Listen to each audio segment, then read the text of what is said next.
Welcome, everyone. Keely, we haven't met in person, but I look forward to meeting you soon. Welcome aboard. Thank you. Likewise. Okay. I forgot to share screen here. I've done this for a week, so I've forgotten to share screen. At least you remembered to record. Yeah, I don't want that. Here we go.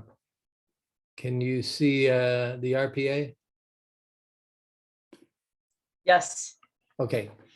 So a question came up today. And we wrote an offer, our agent wrote an offer on a property. This is the page 3 of the RPA, in case you aren't recognizing it. The California Residential Purchase Agreement. So page 3 in the grid here has Q2 and Q3. And our agent filled in reports here that were provided by the seller as part of the disclosures. And of course that just typed in the name and then, you know, I don't know where she put. I'm on the call, Gary. She typed in pest inspection and she typed in home inspection and checked the seller boxes. Right. And actually, these are like to be provided if you're asking the seller to provide those things. But these were actually already provided, correct? That's correct. Yeah. So And when you look at the RPA, it basically says, it talks about the payment of the cost of the report, because it's an allocation of cost section of the contract. right. And it refers you on to you know, other documents to deal with any issues that relate to the inspection report, because it could have been a well report, it could have been any number of a bunch of reports, and all of those reports get cleared up by RRs or RR forms for requests for repairs. Right. So anyway, this contract got completed and ratified. Congratulations to Norm as a listing agent. And the lender protested, you know, that the lender, if those are mentioned in the contract, then they're going to have to be cleared. The lender's going to want to see them and clear them. So the question is, how do we, you know, correct this with a ratified contract? So I've suggested, and I don't know if Norm's even heard this yet because this just happened 15 minutes ago, but I've suggested that our agent prepare a new page 3 without that information, and it gets initialed by the buyer and seller and substituted into the agreement. Yeah, so that's what I was thinking we would do too. We just replace the page, even though it have a different DocuSign envelope, but it was an error. Yeah. And you have the ability to correct a contract rather than try to redraft the contract, because you know, then you're just compounding confusion by we already have a ratified deal. We just want to make an amendment to it. Correct. Okay. So that was that issue. A couple other things came up this week. You know, the fire hardening disclosure. Recall that Bill Jansen covered that in the legal update, and that is not required on every contract right now. Only on those contracts where the NHD has, you know, checked the high fire zone. So our TCs will not be asking for that on every file, just those that have that high fire danger. We had a question come up about the TOPA. So we have a contract where there's a tenant in possession of the property. And wherever the tenant's in possession of the property and you mark that on the RPA, it's going to automatically add the TOPA, what we call the TOPA, the tenant occupied property addendum, to your file, and you should complete this as well. So this spells out what used to be in the contract itself. It spells out whether A1, the tenant's going to remain, property is going to be delivered vacant, what the terms are if the tenant remains, and so forth, so on, and references rental agreements. It just spells out how the tenant is going to be handled as part of the transaction. The question came up during we were a listing agent on the property. The buyer's agent, at the request of the buyer, wrote in the name of the buyer and or assigns. We were our agent was concerned that perhaps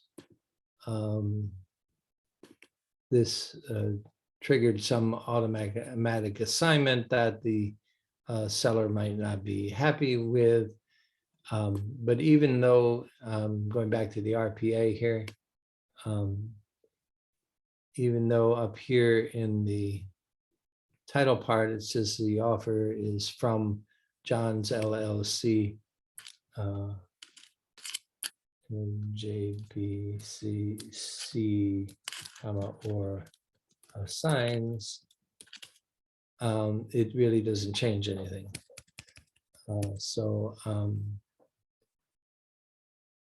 Because this paragraph, I think it's 36, deals with assignments and has been changed from what it used to be in the old days. Let me get down to it. It's towards the end here.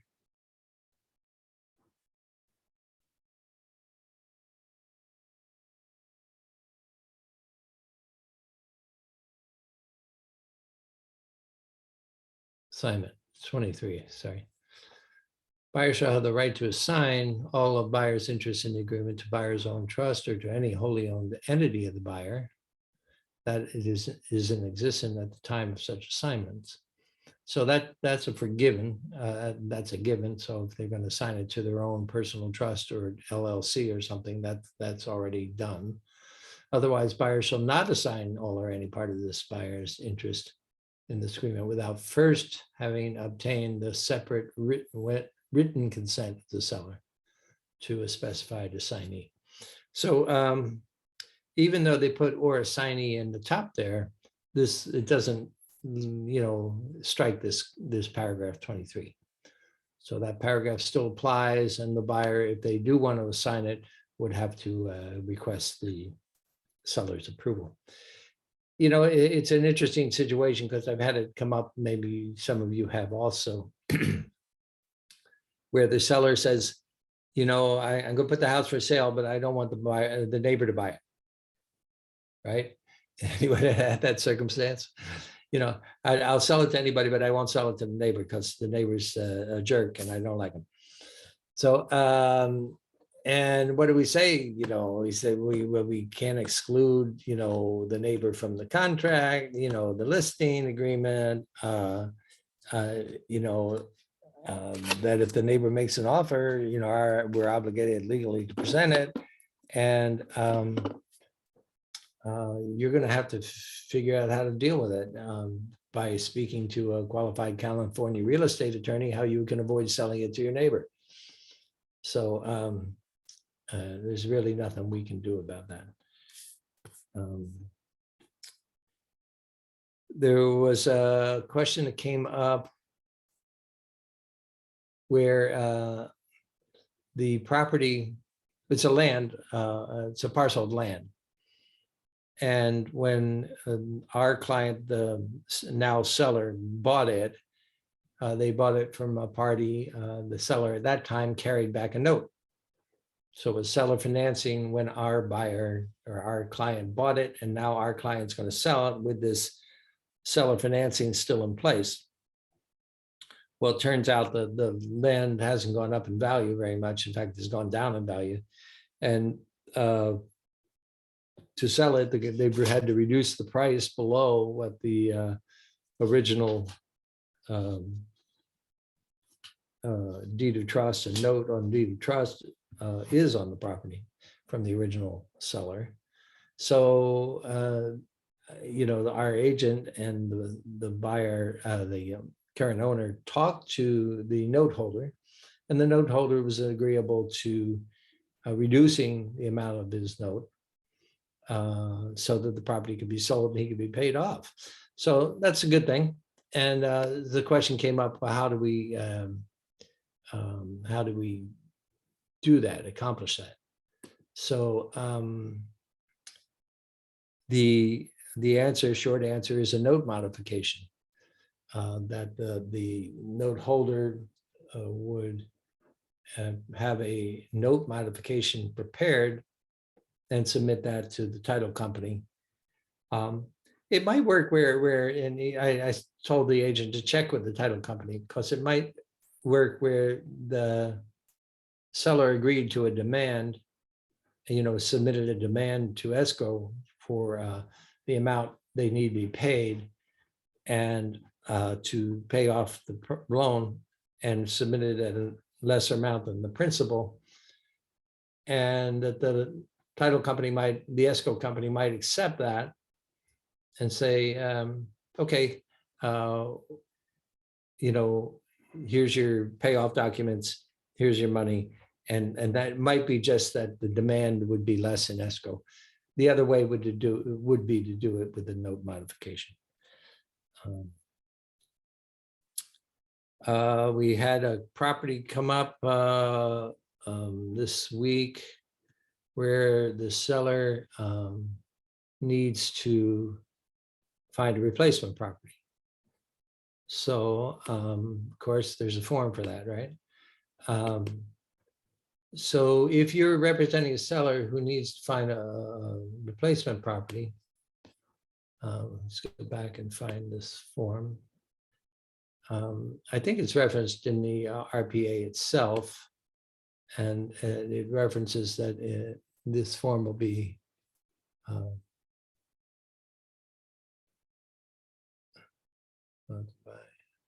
intent to exchange, so let's purchase a replacement. And it references this SPRP. So if you're the listing agent, I would put it in the confidential remarks that please submit an SPRP with your offer. Seller needs to find replacement property.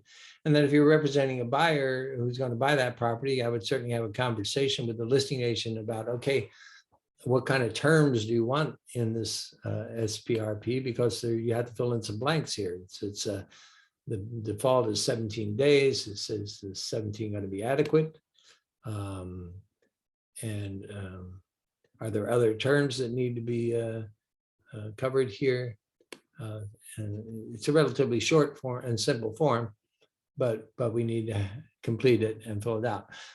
Now, it was interesting because this seller was, our agent submitted an offer, all cash offer, and submitted to the listing agent. The listing agent says, our seller is going to accept your offer. However, she needs to find a replacement property, and she's out looking now. So she doesn't want to sign this until she's identified the replacement property. And so we said, I guess our agent said, I didn't hear about this for about a week. So our agent said, okay, well, let us know when she finds it.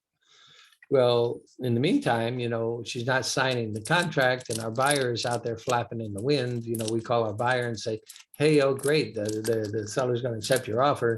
However, she's not going to sign it right now because she wants to find a replacement property first. And when I heard about it, I said, well, you know, you need to do that SPRP, get her to sign the RPA and that form. And because otherwise, you know, our buyer can be quite disappointed if she doesn't ever sign the contract. Yeah, Norm, you have a question on that? Yeah, it seems to me that if you're a listing agent and this is a requirement of your seller, this should be something that the listing agent would, which basically have already created, rather than give terms to a buyer. Either you're going to counter with it, or you're going to have it in your disclosure packet delivered prior to receipt of offers.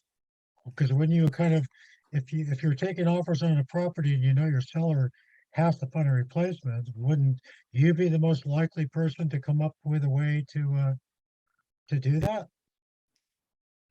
Yeah, that's a good point. To advance in terms of advance rather than chasing Yeah, it? yeah, Always disclosed up front. yeah. The only issue I see with that is potentially, let's say you're going to sign your listing agreement and put it on the property in a week, and you do this seller replacement property, and in the time before you put it on the market, they find a property, so this is no longer valid. But then you wouldn't have to send it along. But yeah, that could work. I could see where that could work. It doesn't matter who prepares that form per se, and having the listing agent fill it out with the seller's terms at the time the property goes on the market. Yeah, that could make sense. Thanks. Yeah. Let's see what else I have. PIA. Okay.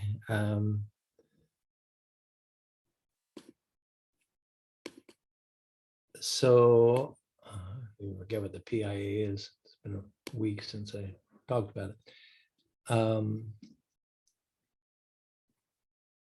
Oh yeah, okay. So we've taken a listing whereby it was previously listed, and the seller had obtained at the seller's cost a video of the property, which had been used in the prior listing. Now that listing expired and the seller listed with us. And the question was whether we could use that video. The seller wants us to use the video. And we said, yeah, sure, we'd love to use the video. We don't need permission from the prior agent who had it in the MLS, because they were using it with the seller's permission. But we do need permission from the photographer. So if the seller is not already in possession of this PIA form, which I don't think they were, I said, okay, well, fill out the PIA form, get the photographer to sign it, which the first listing agent should have done, and then you can use the video.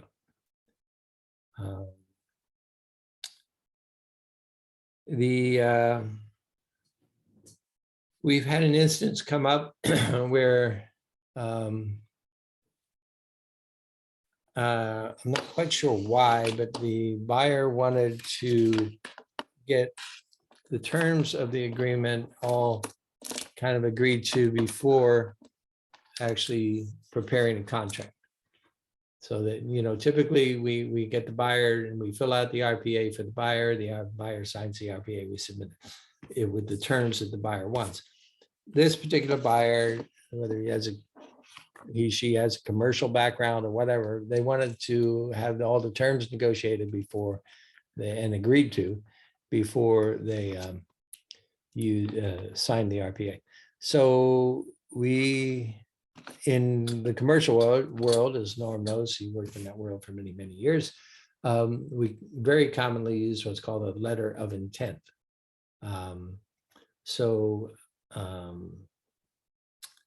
It's because the commercial contracts are a bit more complex and lengthy and so forth and so on.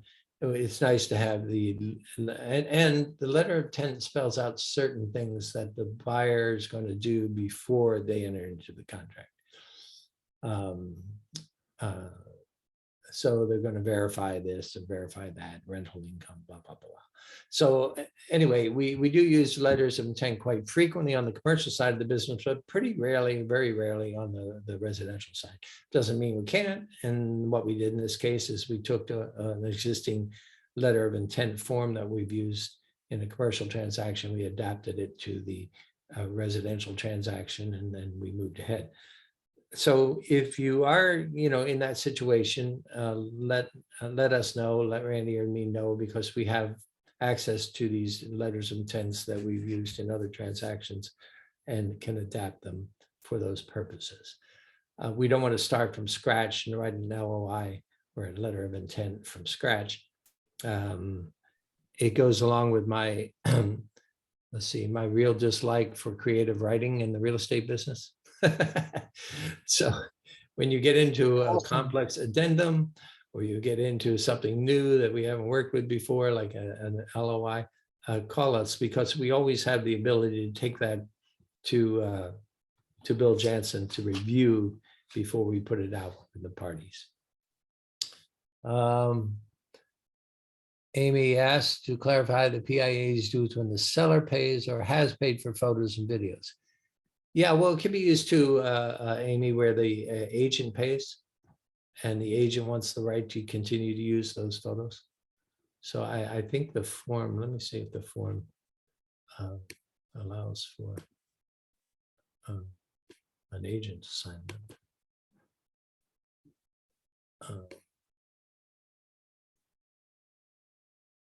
Yeah, it actually says real estate licensee here. So this is designed for where the licensee is paid for the photos. And in this case where the seller is paid for them, we would just substitute the seller in here. We put, it wants to import licensee there, but yeah. So you could use it for a licensee or the seller. So do we need to use that for every photo, listing, video, everything, or? Well, if you're going to use the photos for a different purpose, the form, I think, says if the photographer retains the rights to the photos, then we still have a right under this agreement to use them for the listing. And they grant us these rights, these assignment, they give us, or an exclusive license agreement. We should understand this form. So even if if I were a photographer, I'd be requesting this form if I want to retain the rights to the photos. If I'm not concerned about it, then I still think it's wise for us to go ahead and get that signed. Yeah, Amy. My photographer, who is now out of state. Hold on. You got a big echo going on. You have two things on? Is that better? Yes, a little bit. Okay. My photographer retains the right for those photos and videos. Okay. If I were to lose a listing and my seller who moves forward with somebody else wants that video and photos, they have to get permission from my photographer. Yes, that's correct. Yeah. Yeah, we should never use photos that were in a prior listing without knowing who they belong to and getting the permission from that party. Sometimes the seller owns their own photography, and that's fine then. But we need proof of that before we go ahead and start using somebody else's photos. Thank you. Yeah, and one last thing, we often get, at least in Sonoma, we get walk-ins that ask about property management. Raymond asked this question this morning. He was on floor. Someone came in and said, hey, I want to, lease out my property. Do you do property management? And there's a practice in Sonoma. We don't have a property manager per se. We do have several property managers within the company. Sylvia Schrager. What is Sylvia's company name, Heather? Do you know? It's under our. I don't know. It's Legacy Properties. Okay, legacy property. So that's one of our DBAs at the DRE, and Sylvia operates under legacy properties. She's another one you might contact, Raymond, if it doesn't work out with Ryan. And then Ryan Gord is one of our agents out of St. Helena office, and he runs a business called Reserve Property Management. And he does selectively property management on typically higher end properties, but it depends on what the circumstances are. So I want those resources are available within the company, though there may not be someone physically in that particular office, Sonoma say, that does that. Okay, so if you get a request, I learned early on in the, when I was first in the mortgage business, my first 6 months, when I was 18, if someone asks you a question, you don't know the answer, you say, I don't know the answer to that, but I will get you an answer and I'll get back to you as soon as I have. So saying I don't know the answer is just fine, but I'll find out and I'll get back to you. That's the way to handle that. Okay, so that's all I have. Heather, I'm going to turn it over to Heather. Let me make you a co-host here. Make co-host. All right, you are now co-host, Heather. Carry on. Okay, great. Thank you. Hi, everybody. Other questions? Very good info. I didn't know about the photographer form, so I'll have to go read through that, make sure I'm covering things. Okay, let me share my screen. So on Monday we had I just did a overview of greenhouse. I think it's already in the YouTube channel. I'll double check. If not, so if you haven't been in greenhouse for a while, you might want to pop in and take a look at that. Because there are a lot of tools available in greenhouse, from pinpoint to the text BHGRE to classes and all the Moxie suite. So if you haven't been in greenhouse for a while, go take a look at that. And then today I just wanted to show you a few more resources that I didn't get to on Monday for if you want to learn how to use many of the tools in the greenhouse. Can you guys hear me okay? Yeah. Okay, good. Sorry, it sounds a little echoey because I've got my headphones on maybe. Okay, so the greenhouse has a really great learning center. So obviously I'm going to try to go through all the tools in the greenhouse. I've recently done text BHGRE and I did a quick thing on social tools. So I'm going to try to go through them all and then, start over and go through them all again, because there are so many good things and we forget how to use them. But if you ever want to, if you're sitting down at your computer and you want to use Pinpoint and you can't remember how to use it, there are great classes, recorded classes in the Be Better University. So here in Greenhouse, over on the left-hand side is the Learning tab. When you click on the Learning tab, it pops down to Be Better University and certifications and Green Nation. So I just want to show you a little bit in the Be Better University and the certifications.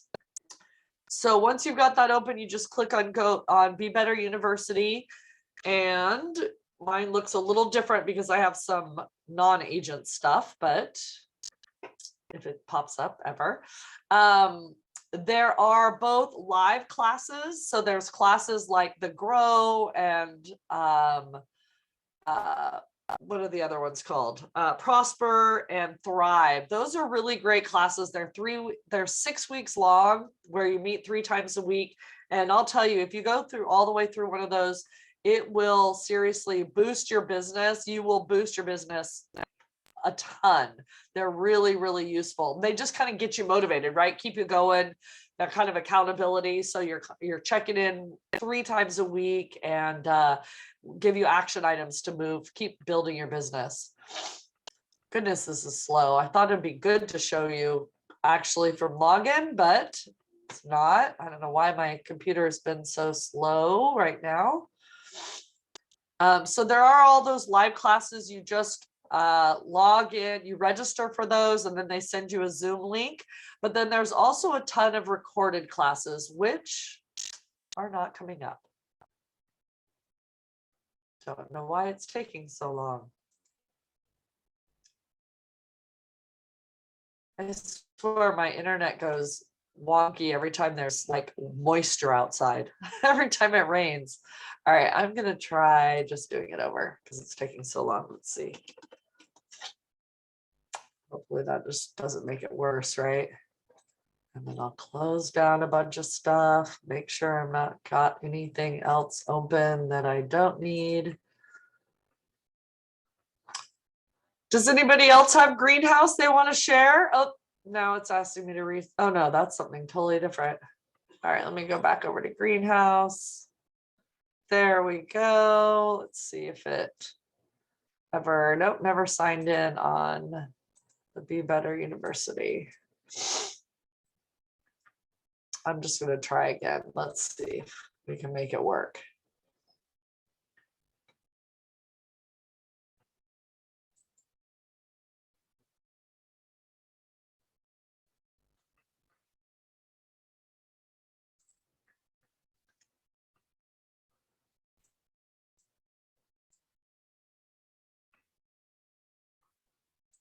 Oh, well, that's spinning around. Let me show you the certifications page because that doesn't have to open up a new tab. Under Be Better University, there is a certifications page. Better Homes and Gardens has a very cool Expect Better certification that you can get. If you haven't taken a look at this, you should. It has a ton of great learning opportunities.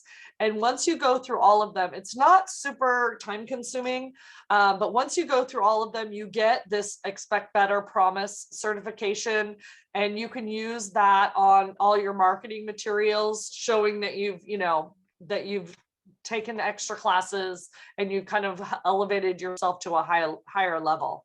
And let me see if that one will open. That one has a ton of great little classes that are pretty quick. I think there's 5 or 6 different parts to it. There's like a fair housing course. There's they're all under an hour. Some of them are like 20 minutes. There's fair housing, there's marketing, a lot of different things that you can utilize through Better Homes and Gardens. And let's see if none of these are coming up. I can't show you anything today, but the Expect Better certification is great because it's got so many different little classes you can take. So if you've got some time, go in. I'm sorry, nothing's coming up. Let me go see if I can. I don't know if I need to reboot my router. I've done that twice today, darn it. Having some troubles.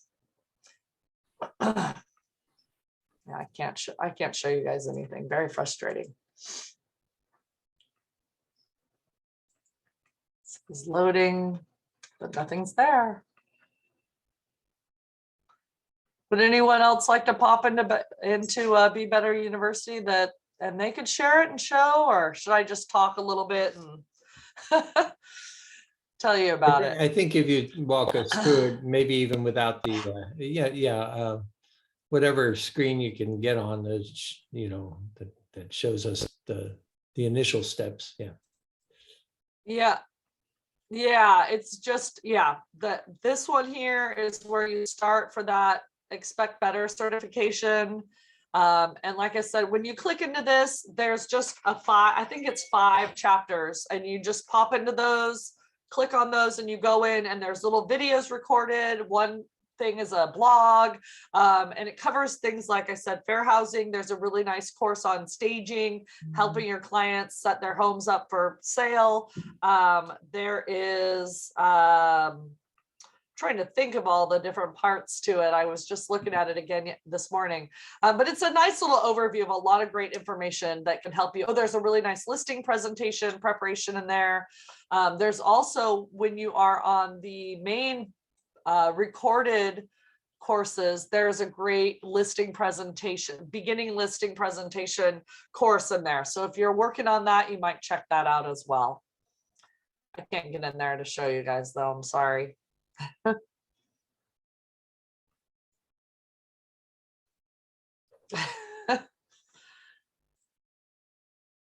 don't know what to tell you guys. Sorry about that, everybody. See, I can see if I can log in, but I use Greenhouse very rarely, so I've Oh. been having logging issues If on you Greenhouse. haven't- I'd do it as well, but Marissa's been helping me. We've been going back and forth all week on it. your computer thing. Oh, Amy's in Greenhouse. Does Gary, do you want to give Amy the ability to share? See if she could pop it up. Okay. Maybe it's Greenhouse and not me. Hope. Okay, Amy, you're a co-host, so try to share your screen. Have you done that before, Amy? What do you want Just me at to the share? bottom of your screen, it says, are you in Be Better University?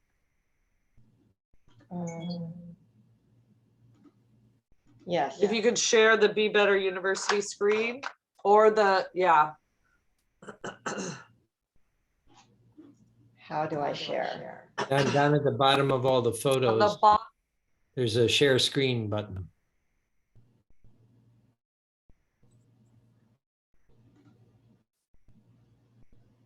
You see it? Yeah, my computer is saying that site can't be reached now. It's just not letting me into Be Better University at all. Oh, okay. All right. All right. Well, Maybe next time I'll take screenshots. We're gonna circle back on that next week, just to, do close on that, and then you can carry on with whatever else you're going to cover Okay. next.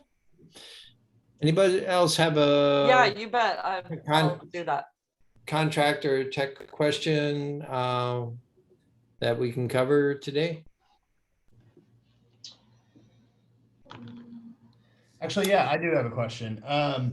So I'm in escrow right now representing a buyer, and we are going to be requesting a seller credit after we've already entered into escrow. So I just want to make sure that our order of operations are correct. We first do a request for repair, and then on line C, we fill in the seller credit amount. And then once the seller agrees, denies, or counters, really agrees or counters, that's when we send the amendment. Yes. Once you have a full agreement on the request, whether the seller counters it, whether there's RRRR or whatever, once you have a full agreement of all the parties, then you transfer all that information to an amendment to the contract, and that's what you use carrying forward.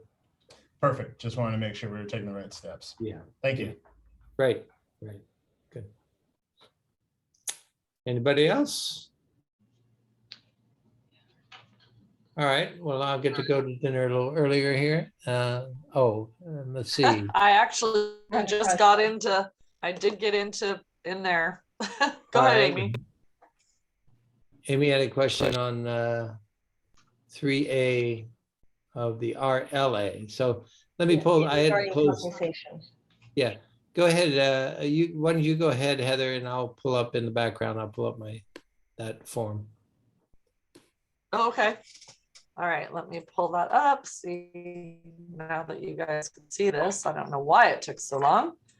So let me make this big. Okay, so you're gonna get, when you get into Greenhouse, there is this, I'm not sure exactly what it looks like to you guys, but I have to click on agent development.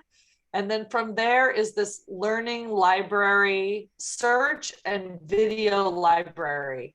This is where you can go in and now it's not letting me click on this, but anyways, let's see, video library, there we go. That's where you can click it. And there are like 50 different short videos that you can watch about a huge variety of subjects. So, if you're wanting to use Pinpoint or Text BHGRE or BHG Moves or anything like that, they are all in here. Short, most of them are between 15 to 35 minutes long. And a great way to do it, like for instance, if the Pinpoint one's a little longer because it's more complicated, but you can bring up the Pinpoint video, click on that, watch a little bit, pause it, and then go over and do the thing in Pinpoint. That's a really great way to do it. So you're, as you're learning it, you're going in and applying it. So you're really understanding how to do it. But now I'm stuck again. So But anyways, that's where you find it, video library. And at the top of that, you can search and just type in pinpoint or whatever it is that you're looking for. Okay. There's even a lot of great stuff about business building, you know, like positive attitude and coming in with what, you know, what's your value proposition, all that kind of stuff. Okay.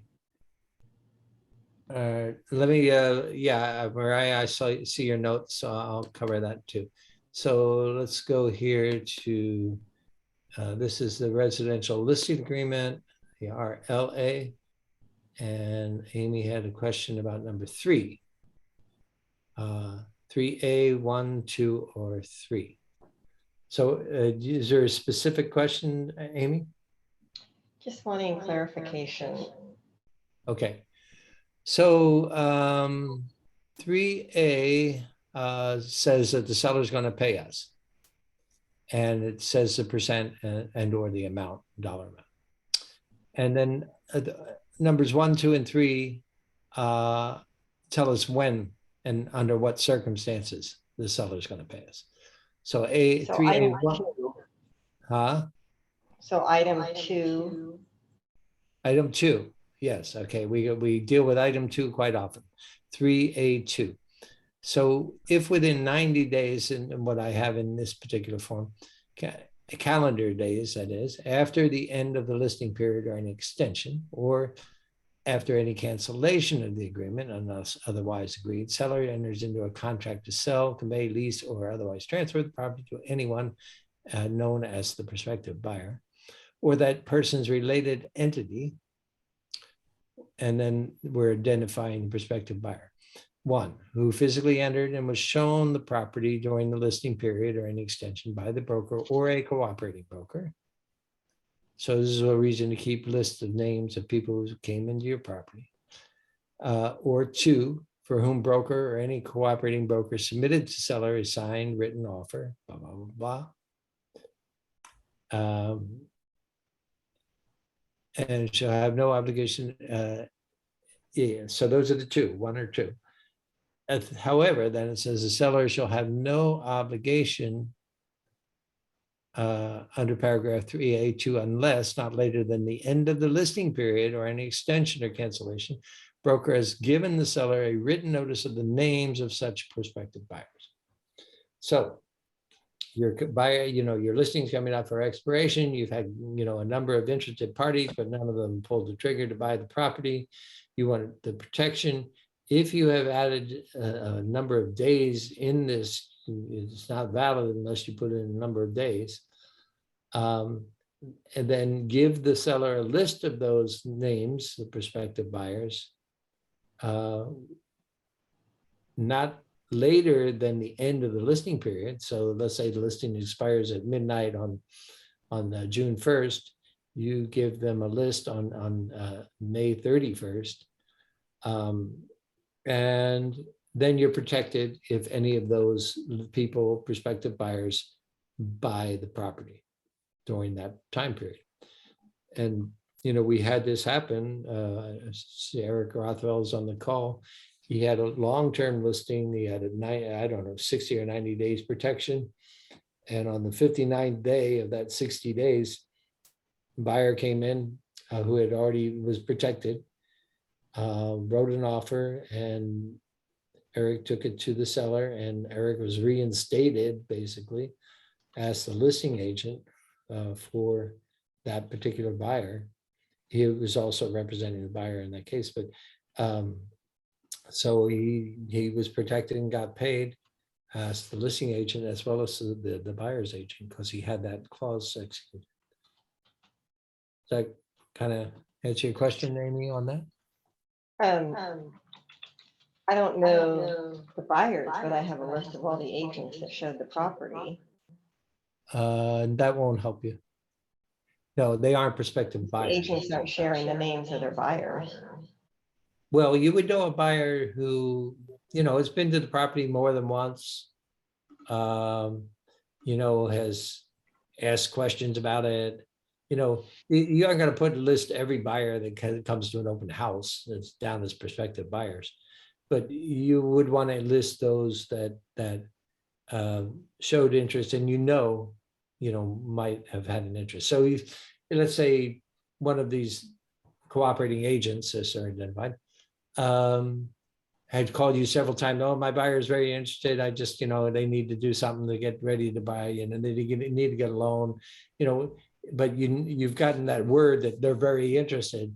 Then I would call that agent back and say, hey, my listing's expiring. I'm not going to renew it. I'd like to list your buyer as an excluded party so we can both get paid if that buyer moves ahead. So then you get the name of that buyer. Wow.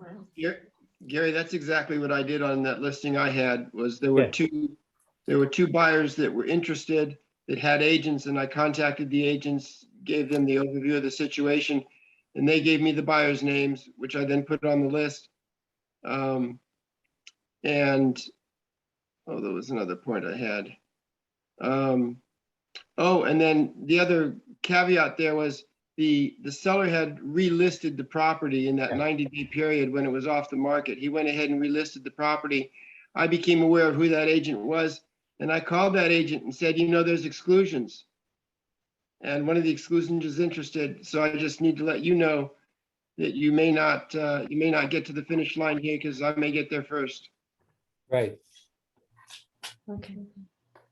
Yeah. So there you go. There's a real life example of Eric earning a nice commission after much hard work with the use of that paragraph 3A2. So don't take it for granted. Mariah had to run, so I will cover the RR and RRR on June 10th and in more detail. And we'll do it then. Any other questions? And Curtis likes the way you danced around here, Heather. You ad-libbed. Oh, yeah. Go ahead. You have your hand up.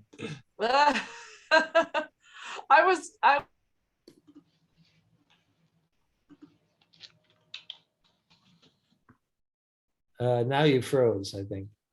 Yeah, either I'm frozen or Oh, whoops. Okay, can you hear me now? Yeah, go ahead. Uh-oh. Can you hear me now? Okay, must be my internet. Not to do it at home, I guess. The vacant land purchase agreement, I was surprised in the liquidated damages clause. There's no mention of a limit to that. Like in the RPA, it's a 3%. And is there just... Yeah, that particular law. That particular statute relating to the 3% limit on liquidated damages applies only to single family 1 to 4 properties that are going to be owner occupied. Okay. So if you have a single family 1 to 4 that's going to be investor owned, that law doesn't apply anymore. So you may not want to initial liquidated damages if you're the seller, because you may have more damages and you may go after more damages. And with vacant land, same thing. It doesn't qualify as a property. Oh, when I was talking about that assignment. Okay, so go ahead. Go ahead. Okay, we're having trouble with your audio too. But the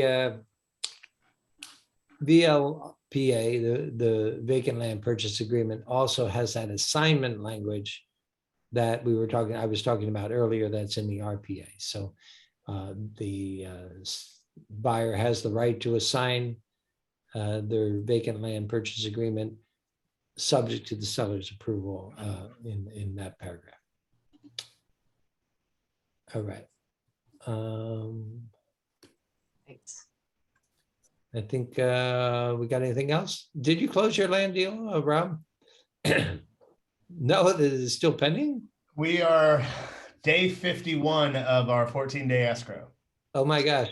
But finally yesterday, we got a call back from the attorney who's been handling the easement. And it looks like we may close mid to next week. We've heard that before, but we're actually finally getting some movement. So feeling optimistic. Are you writing extensions? We have not, because we've written 2 that have been blown past. Should I do another extension for this Friday? Okay. Yep. I would I'll do just that make now. it, stick it out there a little further. Yeah. Just as long as everyone agrees to it. But yeah, if that time period is expired, I don't know, the seller could might be able to pull the deal. I don't know. Gotcha. Okay. Well, hopefully they don't. It's been on the market for about 5 years now, or on and Yeah. off the market for about 5 Right. years. Right. They've been Okay. going nuts. So hopefully I'll do that today.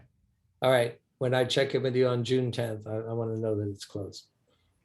Sounds good. Okay. All right. Well, everybody have a great week. Heather will be doing tech training on a better connection next week. Thank you, Heather. Yeah. And Thanks.